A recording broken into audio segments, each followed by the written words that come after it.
Hi guys, welcome back to our channel.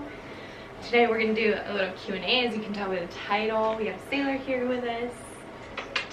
Hopefully this won't be too crazy long, but it is very long overdue. We have a lot of life updates coming at you, a lot of question and answers to new parent life, baby life, Utah life, so let's just get right into it. The first question is, how is the transition from living in California to living in Utah? I would say it was very easy. The biggest change was coming from the city kind of style vibe everywhere to now it's more suburban. Yeah, very. We go drive 20 minutes, we're up in the mountains through the canyons, and it's amazing. Yeah.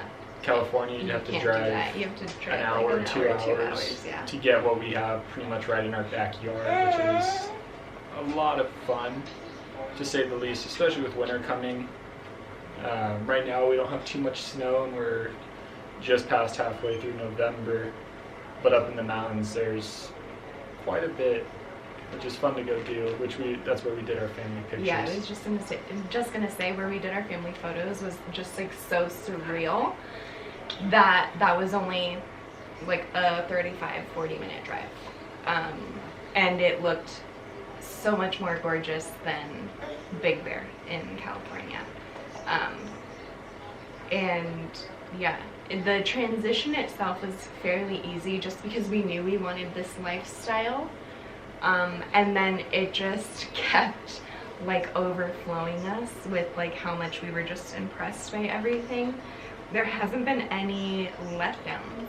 Except for the drivers. Yeah, the drivers are California drivers are crazy. I'll give us that. California drivers are crazy, but I feel like in the end they're very smart drivers. Like, they're reckless, but it's California. Yeah, like, you know what you're doing in California. Here in Utah, we were literally hit by someone 2 weeks into living here. Because he made an illegal U-turn. Yeah, because he owned up to it. He said he wasn't paying attention. And in California, you are paying attention. Like, you have to be paying attention. And yeah, so every day it's just, you see people literally breaking the law. And that's it. And the difference too in California, I feel like there's cops everywhere, and here there isn't. We love our neighborhood. It's so family friendly. We basically made friends with all of our neighbors. In California, that's unheard of. I mean, we made friends with a couple of our neighbors like 5 months before we were about to leave. And yeah, it's been worth it. Have you been able to get a good night's sleep as new parents? No. No. No. Faye takes the brunt of it because she has to feed Sailor, and he's just way more attached with the comfort she provides, especially at night when he's trying to go to sleep. Like, I could get him to sleep, but it takes a lot longer. And so even though I do sleep a little bit more than she does, it's still not like great sleep, because I'll fall asleep and then I'll hear him and like I'll be halfway awake while she's feeding him. And I'm a heavy sleeper, otherwise I'd be fully awake. But it's slowly getting better. He's starting to get on a little bit better of a routine. We're trying to break him from the bed. And so he sleeps in his own room in his crib, which he's pretty good about. The first time we put him down around 8 o'clock, he stays down till 9:45, 10, and then we have to go soothe him. And then from there, it's anywhere from 10:30 to 11 that we just bring him into our room and co-sleep. But yeah, not good nights of sleep. Yeah, not a good night's sleep. And that was another question actually that someone asked, was who takes the night shift and who does what shifts. And like Randall said, I do the night shift just because I nurse, and during the day he either gets more bottles, then I nurse him. It's just kind of hit or miss whether Randall feeds him more throughout the day with bottles or I nurse him. So at night I just like to nurse him because it's right there. Like, yeah. It's just right there. And in the very beginning when he was a newborn, we tried doing the bottles so that we could both do the night shift, but it wasn't working because we had to keep track of how long the bottle was already out for, how many ounces was he eating. He's a very good eater from the start. He was drinking 4 ounces by the time he was 2 months old. And even his pediatrician was like, wow, he's a big boy. And so now he does anywhere between like 5 ounces, you know, which is his whole bottle right now. So with me doing the night shift, definitely not getting a lot of sleep. He wakes twice throughout the night. So his bedtime is around 7 p.m., 7:30. Like Randall said, we usually get him anywhere between 10 and 11 to come into bed with us and co-sleep. And it's just always worked like that. Like, we've always co-slept with him since he was a baby. And honestly, we've gotten better sleep with him co-sleeping than with him in his bassinet. We know what you're all going to say. That's bad for the development, for when yada, yada, yada. But we're not going to deny him the basic, primitive, wanting to be with his parents feelings. Yeah, period. So, don't come at us for that. And yeah, I mean, we'll probably do it with our future babies also. And it's a matter of just sleep training him. He takes all his naps throughout the day in his crib just fine. So I don't think the transition to his crib is the issue. I think that he just sleeps better knowing he's next to both of us right now. And eventually I'm sure he'll grow out of it. You know, it's just, it'll be a little while. We don't mind it. We got a big bed. Yeah. Oh, yeah. You guys, we went from a queen to a California king when we moved here, just to have the room for a dog and this baby, and then more dogs because we want more dogs. Okay. When are y'all getting married? Eventually. Soon. You said soon or eventually? Eventually. Soon. Probably. Probably. Probably. It's in the works. Nothing extravagant, but it'll happen at some point. Yeah. I mean, obviously we want to get married. Can you guys do more couples videos? We're working on it. Yeah. It's just cold, and we don't want to go outside. So. What are couples videos though? Like, give us ideas. Yeah, give us suggestions. What you guys want to see. Whether it be like what we do on a date night, what you want us to do while we're in Utah in case you want to visit. Pretty much anything of the sort like that, just let us know. We'll go do it to the best of our capabilities, and that'll be that. We'll make separate videos on it, or one big one. Maybe we'll do a video of every day of the week we go out on a date. I don't know. We'll see. Every day of the week. Every day of the week. So we'll bring it back to the Utah move. Someone asked, hardest part of leaving your home state. So for me, I really didn't have a hard time. Yes, I left behind family, but I never went to family events. Whenever I did, it was very cliquey, and I always felt kind of like the outcast. So I never really went to family events. I would say the hardest part is we lived there for 23 years, and yeah. Yeah, and I think the hardest part was leaving the beach for me. Just because we don't really get that here, and now we're just surrounded by lakes. It's more so because we were obviously very fortunate to have been in Orange County of all of California. Like, Orange County is beautiful. Hopefully one day we'll own a property over there, maybe like a vacation property or something. Probably not, though. Probably not, but a girl can dream.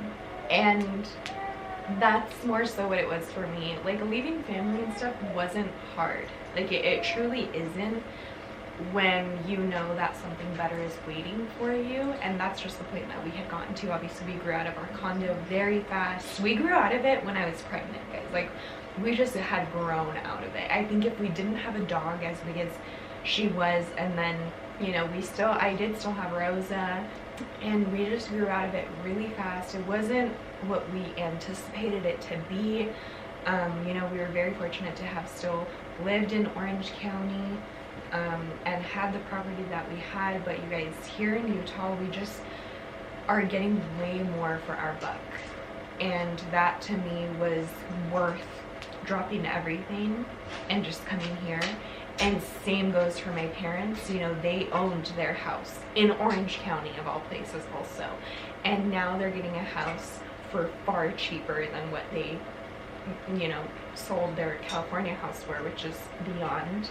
And, you know, yeah, we got to do it all together. Yes, I feel bad that Randall doesn't really have his parents the way that I have my parents, but then also his parents are separated and his dad lives in Arizona. And so his dad constantly traveled to come see us. And it's the same thing even still now. Nothing really changes for him besides his mom having to come visit, or us now going and visiting, which is something we'll get to have fun doing now too. Like, we kept telling ourselves we'll get to go visit California now and go stay in all these places that we would have never really stayed in because they were just staycations. Like, we wouldn't have really gone outside of Orange County, but now we get to go visit and like stay in fun hotels and stay in places and go, you know, spend this money that we didn't get to have savings in Orange County for. You know, we get to go and explore and do that all with Sailor, because Sailor was born in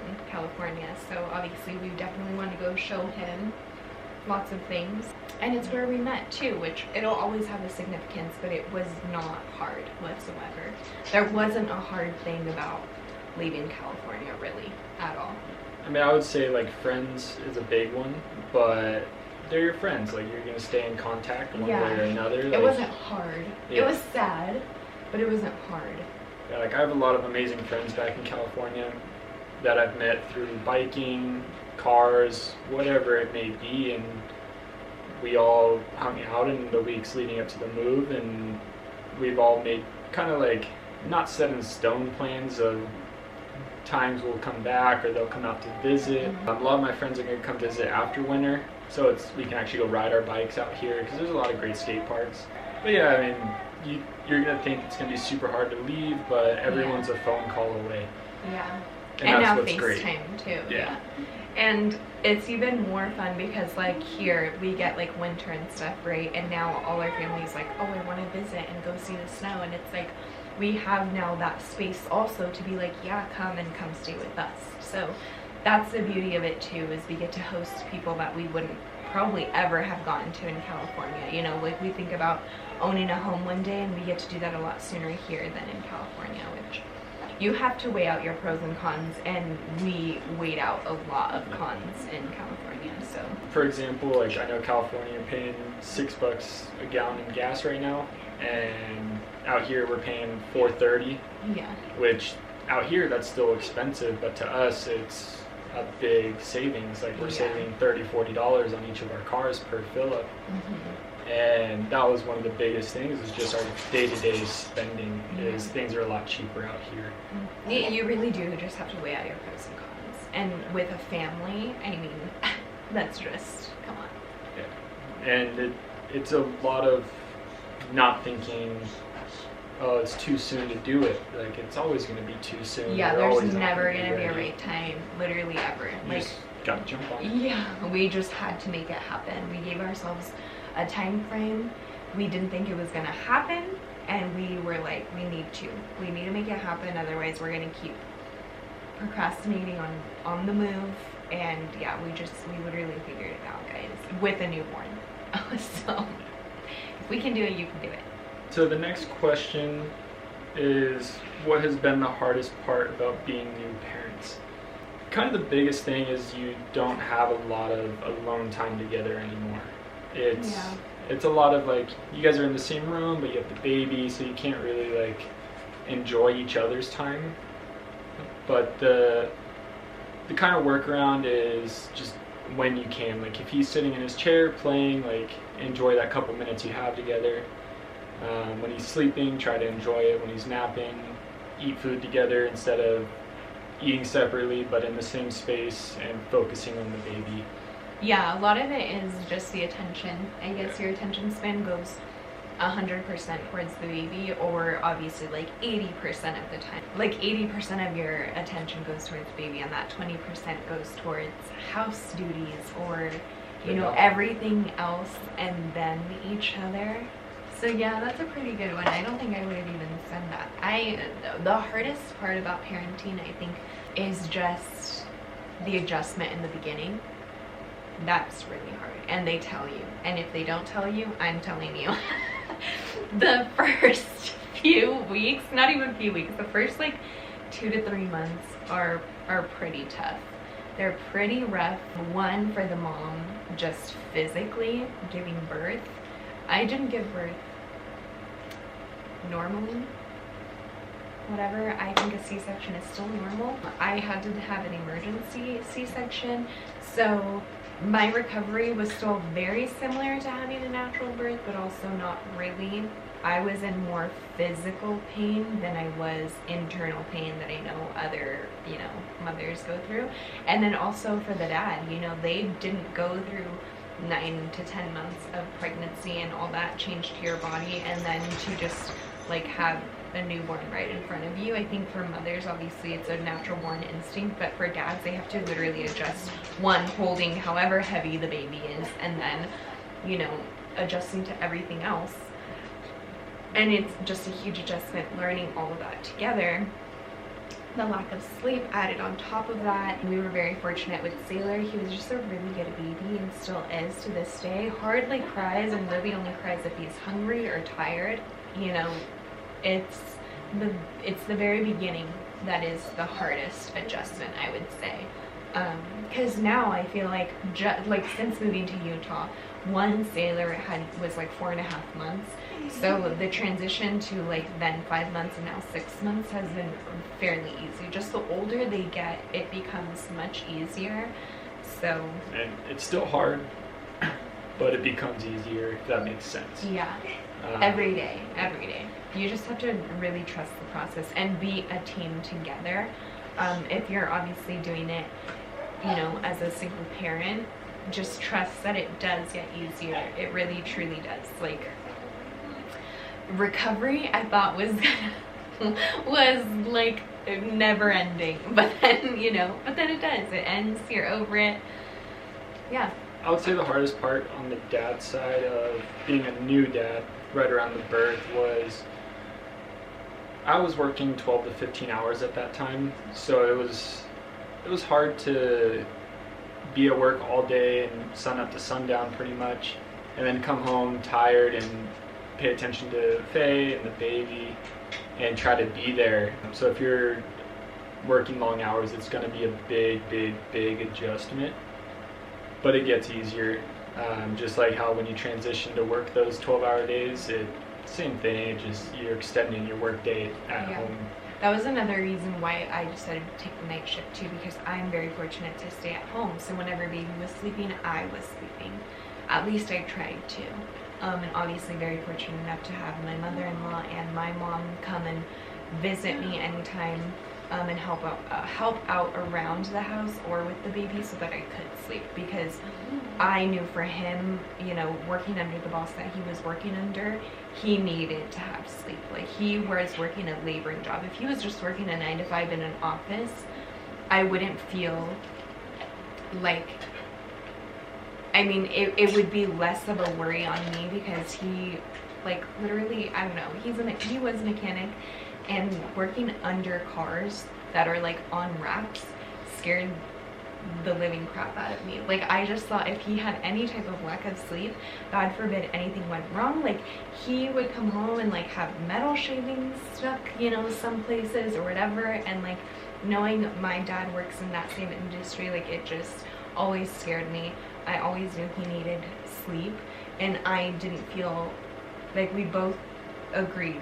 I didn't feel like I was taking on too much nursing at night and being the only one awake at night, because if I ever need anything, even to this day, in the middle of the night, water, or hey, can you go open the window, or hey, can you hold the baby really quick, or watch him while I use the restroom, he's up at my beck and call if I need him. But majority of the time I really just don't. Again, Sailor was a really good baby. He would just nurse and then go back to sleep. So it wasn't this whole thing of him being up all hours of the night. Yeah. The next question is, how do you manage to be such cool parents? I don't know. We know how we like to do things, we know the people we are, and we're just trying to translate it to sailor. The main thing is they read your emotions. Like if you're stressed, the baby's gonna feel it. So we're pretty chill most of the time, regardless of what's going on around us. Yeah. Which that's a big thing. That's kind of goes back into the last question.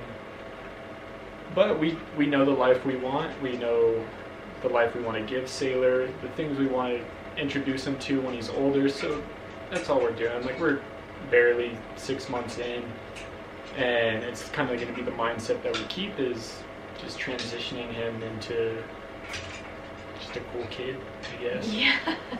It was something we talked about a lot when I was pregnant. Like, he's going to be the cool kid in school. He's going to be, you know, the perfect mix of both of us. Like, I was very to myself. I was friends with everyone, and Randall was a little geeky boy that turned into this, like, popular wrestler. And I just felt like Sailor's going to be the perfect mix, and he's going to be the coolest kid ever. And I think a lot of that has to do with, obviously, yes, the mindset that we're both in. And, yeah, we're young. We're young parents. We're still figuring it out. We don't have it all figured out. By no means do we have it all figured out. Definitely don't have it all figured out. And, you know, my parents were young parents. I think that that helped out a lot. I think it really, truly does help out your kids. No shame in waiting whatsoever, but I knew because my parents were young parents that I wanted to be a young parent, just because I feel like you relate to your kid on a much deeper level the older they get, and my parents doing that for me was so sick. And so that's what we talked about all the time before getting pregnant, was like, how cool would it be to just like not be 80 years old with a 20. Yeah. That was a big one. Like, a lot of people kept saying, like, you're so young, like, you have so much to do. And the thing is you can still go do all that stuff. You just have a baby. And as they get older, you can start doing the more intensive stuff. Yeah.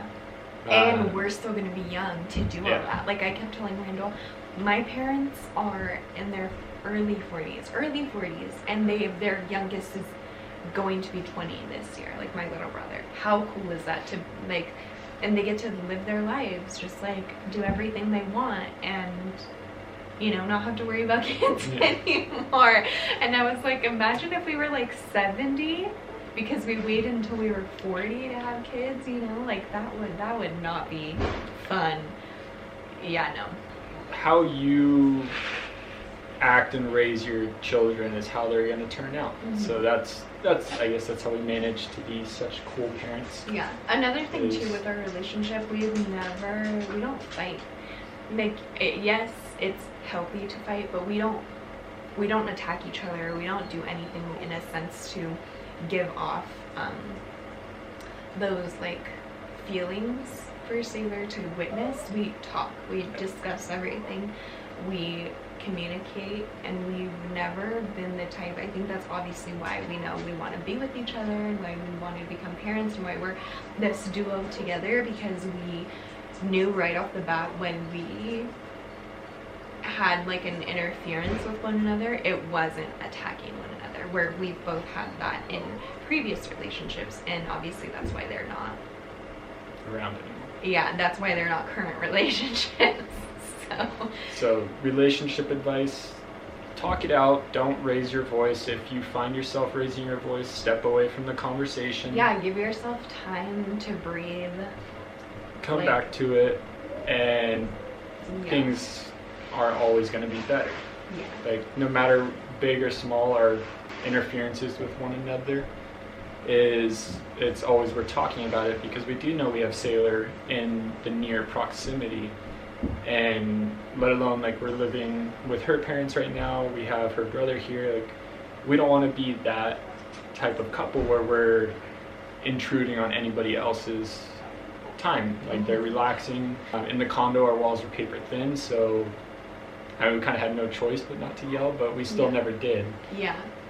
There have been a few instances where we have been very upset at each other, and we do raise our voice, but you just take a step back. And it's breathe. never been to the point where we disrespect each other. Yeah. That's another huge thing. If you find yourself disrespecting your partner, then I just don't think that that's your partner. Toxic behavior. Yeah. Anyway. Next question. So we'll go to one of the most asked one is, how did we meet? And it's kind of funny because of how I played it out. So I'll let her explain that. But I was her barista at Starbucks for basically months. He worked at my Starbucks. Yeah, for months. And she would never a year to be exact. Yeah, longer than that, but I didn't start noticing her until later down the line of me working there. And for months she would never have a conversation with me. Like, she would just grab her coffee and go, sunglasses on, and not give me the time of day. But her mom would come in, and I thought they were sisters because obviously they look like sisters. So she would stay and like grab her coffee, would have a quick conversation, and she ended up liking me enough to where she would go to Faye and be like, you need to go talk to him, like, he's so nice, da da da da da. And I had longer hair than this at the time, and then I got a haircut, and I think that's what did it. Because then she did not even like 2 days later, she ends up giving me her business card, because I was out handing out drinks due to COVID regulations at Starbucks. And she gave me her business card. All I did was follow her on Instagram. That's all I did. Yeah. And then I saw how many followers she had, and I got scared. So she ended up reaching out to me. She added me on Snapchat. Which I don't even use. And then I think she sent me some picture, or I sent her a picture. It was me playing video games. And then I kind of forgot what happened from there. Yeah. So that's how we met. Our first date, I took her to, I think it was the following Monday. She gave me her business card on a Friday. That following Monday, after I got off work, I took her to go meet a dog. Before we got Piper, I had to bring my brother's dogs with me to see if they would get along, and it was not good. They were barking, they were aggressive. Oh my gosh. So that was the first date. It was memorable. Yeah. It was. I remember pretty much every detail of that day, that morning. That was only the first half of the day. Yeah, it was at like 12 o'clock. So basically, I say it with a little more detail and passion, but yeah, he was the barista at our Starbucks that my mom and I went to forever. It was obviously when I was living at my parents'. So that was our go-to Starbucks, and I would go like, first of all, he misses a very big point. The reason why I didn't notice him is because his shift basically ended when I would finally show up for my coffee.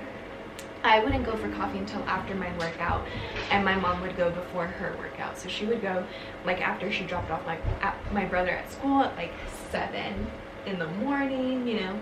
He was the opener, so he was there only between like 4 and 9. Okay. 4 and 12. Sometimes, not all the time. Some days, because clearly when he was there until 12, those were the days that I would not see you. I just didn't notice him. I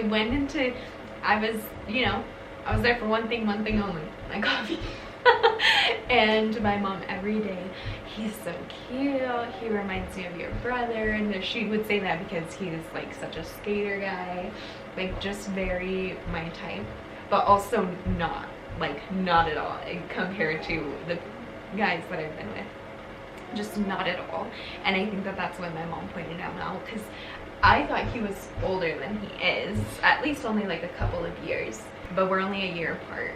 And you know, he has tattoos, and he's, you know, and my mom was just like, date someone older, blah blah blah.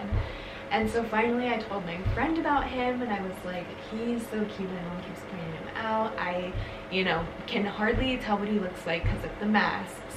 And they, at the time, because of the masks, had taken photos of all their baristas and put them up so that we all knew what they looked like under the mask. And his picture was so goofy and cute. I love it so much. I have it. I kept it. And yeah, just finally was like, if he doesn't talk to me, I'm going to talk to him. And it worked out in my luck because he was handing out the drinks that day, and we actually talked, and I was like, yeah, hey, you got a haircut. and he thinks that that's why I noticed him, but it's not. I've been trying to talk to him. And then he just only followed me, didn't do anything else, and so I was like, wow, he really has me working for it. And I added him on Snapchat because I saw, I was being a creep, and I went on his Instagram and saw his Snapchat codes. I added him on there, and still didn't say anything to me, and finally sent me like a dumb little Snapchat that I knew he had probably sent to like all his friends. And I was just like, fine, this is my way in. And so I sent him a photo, and you guys, we spoke from like sun up to sundown all of Saturday and Sunday. And Sunday evening he was like, hey, you want to hang out tomorrow? And I was like, sure. He was like, you want to go see a dog with me? I was like, ugh, are you kidding me? Sure. And so took me to go see a dog. Since that was a bust, I don't know what his thoughts were that day, but we were leaving without a dog, and he was like, I mean, are you busy the rest of the day? And so you guys, like, literally canceled work for the day. And I was like, no, I'm not busy. And he took me all around Laguna, which is originally where he's from, and I love Laguna. And it just was so funny that like a lot of things that are our favorites ended up being our favorites. Like he was like, I have this favorite bakery in Newport Beach, and I was like, no way, me too, what's yours called? And then it ended up being the same bakery. And it just like, that's one of our favorite memories together, I think, because then our like ultimate goal was like when we decided to move in together, very shortly after we met, we wanted to be by that like a bakery, by the area that just kind of sealed it for us, and we made it happen. And I think that was the hardest part too about leaving, was just leaving like all of our newly found memories, but getting to go back and visit is going to be fun. Yeah. So we'll transition that ending of moving in together into the next question. Was it difficult moving out on your own? It is scary. I did it since I was 17 years old. I did bounce around a little bit living with friends, and then I eventually got my own place for a little bit. And it's tough. I mean, it's very scary. You don't, like, if you mess up something, you have nothing to rely on. But moving in together was a lot easier than I had anticipated, because of just, we had the same kind of ideals and how we wanted to make our home, like the area. It's just one of those things, you just got to jump into it, but make sure you're prepared with income, make sure you have your priorities straight before you do it, and it makes it a lot easier, but it's never easy, so take that with a grain of salt. Yeah, I mean, obviously he had been living on his own. For me, it was a little harder because I was still living with my parents, which made it easier in a sense because I did have savings and my responsibilities and whatnot, but still not really, because I had never experienced living on my own like he had. When we met, he was living in a house full of roommates, and two of those roommates were his siblings. Sailor's back. So it was a little harder on my part, but I kept telling like my parents and Randall like I wouldn't have moved in with him if I didn't feel comfortable, one, living with a boy, and if I didn't feel comfortable living with him, of all people. The reason why I felt so comfortable still living at my parents' was because of my dad. Like I constantly feel safe when I know I'm with my dad, because he, would move heaven and earth. And so when I met Randall and found out the type of man that he is he's the same way.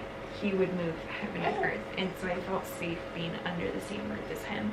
I constantly kept thinking about like, would I ever move out on my own? Would I ever live on my own? And in all honesty, I don't think I would have. Just at least in California, it was just a scary thought. Even when I was home alone and Randall was out on his job, I constantly told him that I was scared to be alone at home. I'm even still to this day scared to go out on my own, like driving and stuff alone, let alone now with the newborn.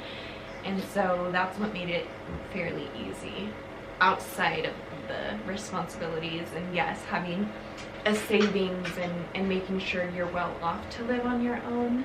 It's more so where you prepared to live with the partner that you're with.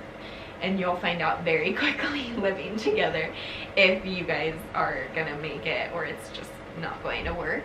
So that's another reason why I think we can do the married life, because we already live together. We already have a baby together. We already have a dog together. We already have a home together. What's signing a marriage license, you know? And I would say if you are going to move out by yourself, figure out your budget and pick the safer areas. Like even if you're at the top end of your budget, maybe a little bit higher, it's worth that peace of mind. Especially for me, like I was working 25 minutes away from our house, which isn't far, but if something were to happen to her, that's a long time for me to get there. I had a little bit more peace of mind knowing like the area that we lived in, knowing it was a little bit safer, especially with a lot of our neighbors. Like we didn't interact with them, but you could tell they were good people. Like they would watch out for each other. Yeah. So yeah, my piece of advice is I've lived in bad areas, I've lived in good areas. 10 out of 10, I'll pick the good areas, even if it is a little bit more expensive. Yeah. What's your favorite thing about living in Utah as a family so far? Living in Utah. I'd have to say just the friendly environment that's around pretty much anywhere we go. I love our neighborhood. I just like once we like Halloween night here was like we made friends with everyone, and it was so amazing. Just, you know, we knew people were nice here, but people are just very nice, so friendly. We've only come into not even a handful of people with an attitude. Like Piper just jumped the gate. Like 2, probably 3 people we've come across that have given us like a nasty look, but still not enough for us to be like, oh, this is, you know, like screw this place. In California, I'm tattooed, I'm tall, I walk around with a demeanor that says don't mess with me a lot of the time. Yeah, same. And and not the tall part, but same. Yeah, back in California, I'd have a lot of people just stare me down, give me dirty looks, like try to press me, size me up. And I mean, it is what it is. It's just another day. I mean, I don't know about every part of California, but definitely Orange County and LA, you're constantly trying to one-up people, even if you're not even in the know of it. Like, you're constantly trying to be better than the other. And that was something we grew really tired of. Also, in California, you just feel like you constantly have to be on the go. And we were so sick of that. We were like, why? Everyone's out every weekend. We need to be out every weekend. You know, and it's just, we're like over it. It's tiring. Yeah. Like living here, we're just like, it's so cold outside. We want to be by the fireplace and just hang out in our cozy home. I also feel like our home now is just so much brighter and airier. Our condo was just so confining. Yeah. And, you know, even at my parents' place, like, it just felt like it was getting smaller and smaller and smaller in California. There's no space. Like, there's no privacy. There's nothing of that sort. And people are rude. So, like, here, there's privacy and people are so kind. It's open roads. Your view is the mountains everywhere you look. It's gorgeous. It's just, I don't know. Just everything about it has been my favorite part. Yeah, and time seems to slow down here. Like, you don't, like how she was saying, you want to go in California. Out here, it feels like you can relax. Like, the days feel longer, and it's just such a happier lifestyle, especially not being in that congested city life. So I feel for you guys who live in LA. I do not like LA. Yeah, no. Or any big city for that matter. It's a big change. Life is a lot slower, especially here in Utah. Like, there's not a lot of bars. More Salt Lake there is, but it's not our vibe. Like, like going out. You really have to be, at least moving to Utah, we knew what we were getting ourselves into. Nothing was a surprise of like, you can't not, like alcohol being one of the biggest things, you know, here. You know, and it just isn't our vibe to like go out and drink and go out and party. You know, have a drink every time we go out. That's just not us. Even before Sailor. You know, once in a blue moon that would happen, you know, and we kind of did take advantage of it when, like, right before we moved to California. You know, I had just not been pregnant for like a few months, so I was like, yeah, let's go experience a nightlife. Yeah, nightlife as new parents and whatnot. So yeah, obviously can't speak for every other state, but we knew we were getting ourselves into as far as like not being able to go out every weekend and go have drinks and blah blah blah. So that wasn't really like a thing for us. Yeah, I mean, we still will grab a drink at like dinner occasionally, but it, like I said, it's just not our vibe. So anywhere you move, there's going to be an adjustment. Utah, we knew what we were getting into. So that it fits our lifestyle, and that's what we like about it. With being first-time parents, what did you expect before the baby and reality? It was pretty spot on. Yeah. Pretty much everything I expected was kind of coming into reality. I expected a little bit less of sleep, a lot less sleep. I expected the attention shift from Faye to the baby, on both ends, on my attention and her attention, just everything that it entails. Mm-hmm. And it's hard, like, I can't say it's easy. We've had our rough patches with being new parents, but pretty much everything that we expected coming into it is what happened for the most part. Mm-hmm. I think I expected that I ended up being wrong in is the fact that he was such a good baby as a newborn. I expected him to be crying all hours of the night and day, you know, and unfortunately some parents do have that as newborns, and we were very fortunate enough to where he was not like that, and it worked out in my favor most cases because I had more of a difficult recovery postpartum. Also, postpartum. That is a reality check in itself. You really don't know because everyone's so different and every baby is so different what you're going to get yourself into. Otherwise, as far as everything else, yeah, we also, like, everyone kept asking me, do you have a birth plan? No. Do you have a plan for after the baby? No. Besides keeping him alive and us healthy, like, no, because there is no plan. You know, what you get is what you get, and you just have to go day by day. So there was no like high expectations that we gave ourselves, which I'm so glad we did, especially in the hospital. I will constantly take it with a grain of salt, you guys. Like, don't come up with a birth plan. In all honesty, don't have a birth plan, because you're just gonna set yourself up for failure in the hospital if things just take a wrong turn, you know. Like, I ended up testing positive for COVID some way, somehow.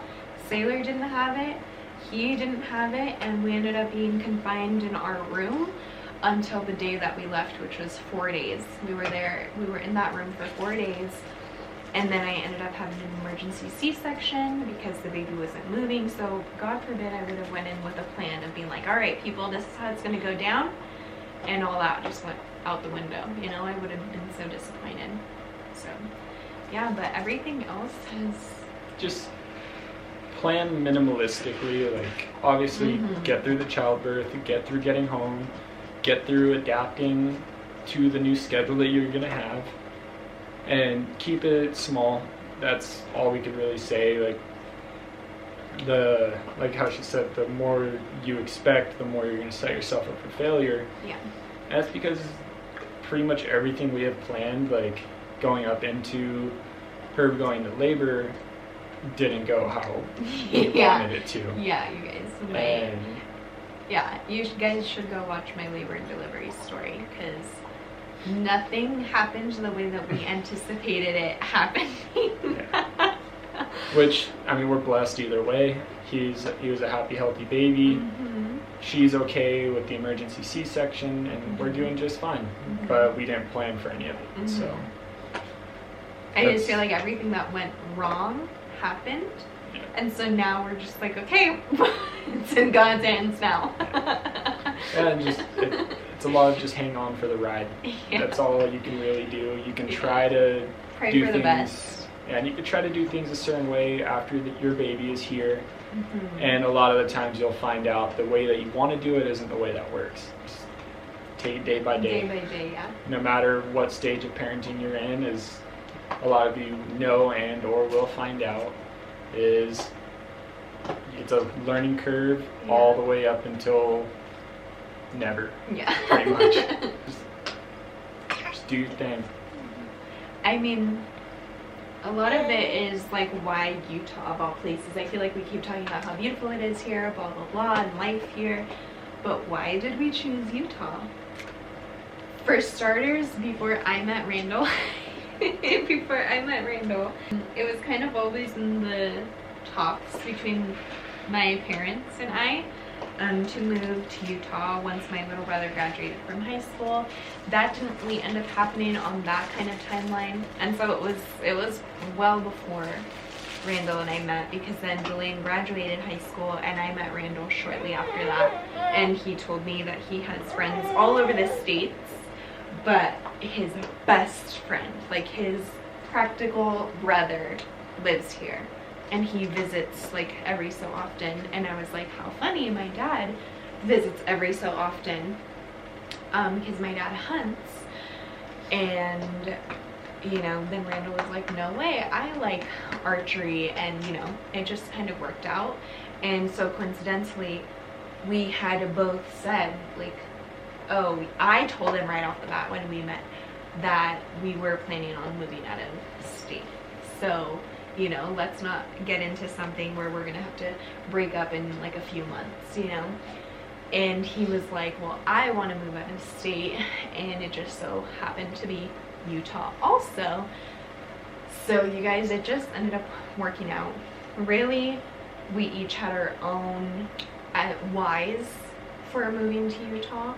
Ours just being, we kind of wanted to be out here because my dad likes archery hunting out here. He's told us how beautiful it is out here, and it's also just, it's not too far away to where we can't just like still get in the car and go drive somewhere, aka to Arizona to go visit his dad, or California to go visit the rest of the family and friends, or other states surrounding us to just go visit, versus, you know, another one that my parents were considering was Idaho, but you would have literally, we would have had to fly everything over there and whatnot, and that's just, you know, or that would have been a very, very long and tedious drive, and it was already a long and tedious drive moving up here, so it's just, it was kind of the best of both worlds, Utah. I guess the last one we'll do is, when did we introduce Sailor to screen time? That was just kind of something that happened. We would like not even pay attention when we were watching TV, and his head would be like all the way turned trying to watch TV. He'd just be watching with us, so we decided to start transitioning him into it. Like, he still doesn't get our phones. He'll watch just the TV. Like, we'll put on Mickey Mouse Clubhouse, and he loves it. It's a lot of like when he's getting ready to take a nap in the mornings. If he's especially fussy, I'll turn it on while I give him his bottle. But never, just to kind of keep him distracted enough for the bottle, or making him food, or just getting his crib together for a nap, or you know, just very like keeping him distracted for an allotted amount of time in order to get him down or feed him or whatever the case may be. It's never just like, here, watch TV. We don't want to pay attention to you right now. It's never that. Yeah, it's going to be different. Every baby, obviously tailor it to your own. Yeah. But we do got to wrap this up. Yeah. Camera's going to die. Thanks for watching. Give this video a thumbs up and let us know any comments or questions. We'll answer them as soon as we can. But yeah, thanks for watching. Love you all. Thanks for all the questions. See you guys next time.